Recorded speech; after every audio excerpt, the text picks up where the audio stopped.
Search, meron na ba tayong 13th month pay? Oo nga naman, Serge. Alam mo naman, yung Pasko, dumadami bilihin. Well, I already completed the worksheet. Si Sylvia na ang bahalang gumapang para ma-release yun sa board. Actually, na-check ko na yung computations at saka nasubmit ko na rin yung request for release. Ibig sabihin, it's in the bag na. Harvey, how are you gonna spend your 13th month pay? Bibili akong pampapogi. Ikaw, pogi na ako eh. Ang bibiling ko, yung mas pampapogi. Kayong dalawa, wala ba kayong balak? Ay, hintayin na ma-release yung 13-month pay. Ang kukurin niyo talaga. Basta kami, bibili na kami ng pampapogi. At saka yung mas pampapogi.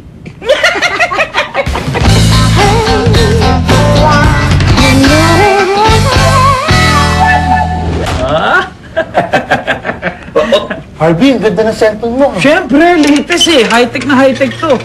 JC, panalo yung watch mo. Of course, Swiss made, platinum, oyster pearl face. Eksakto palagi ang oras. Nakakaingit, no? Excited ba kayo? Wala. Eh, bakit nyo nabibili mo ngayon? Diskarte. Nakuha niyo yung 30-month pay nyo. Bakit? Na-release na ba? Hindi pa nga eh. Yun nga pinagtataka namin eh. Ah, kaya nga may credit card eh, di ba? You can buy anything on credit. Narinig niyo ba yung chismis sa loob? Anong chismis? Baka raw hindi ma-aprobahan ng board yung 13-month pay natin kasi mahina yung business. Hindi pwede yan. Siyempre, meron silang legal obligation na bigay sa atin yung 13th month pay natin. Ah, basta yun ang chismis sa loob. JC, alika. Paano na ito inutang natin? May pag-asa pa tayo. Ano ba yung address ni Santa Claus sa North Pole? Silvia, may balita na ba sa 13th month pay natin? Meron. Talaga? Kailan daw i-release? Next year na, January. Gumawa na nga ako ng memo to explain the delay. Hindi kaya na budget. Seryoso? Ang sweldo lang natin for this month ang process ko. Sweldo lang natin?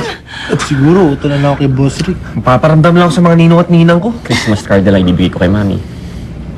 Ako, pandesal at keso ng handa namin. Siguro pwede na tayo mag-get together this Christmas. That's a good idea. At para mas maging meaningful, we will enjoy a cup of coffee. Sama ko dyan. A cup in hand. Pwede rin, dito na tayo magkita-kita sa opisina. Sure, pare. Siya nga pala, naipadala mo ba yung sulat kay Santa Claus? Oo naman, nagbayad pa nga ako ng extra para special delivery eh. Kaya lang, parang di niya naman matatanggap yun kasi ang layo ng North Pole.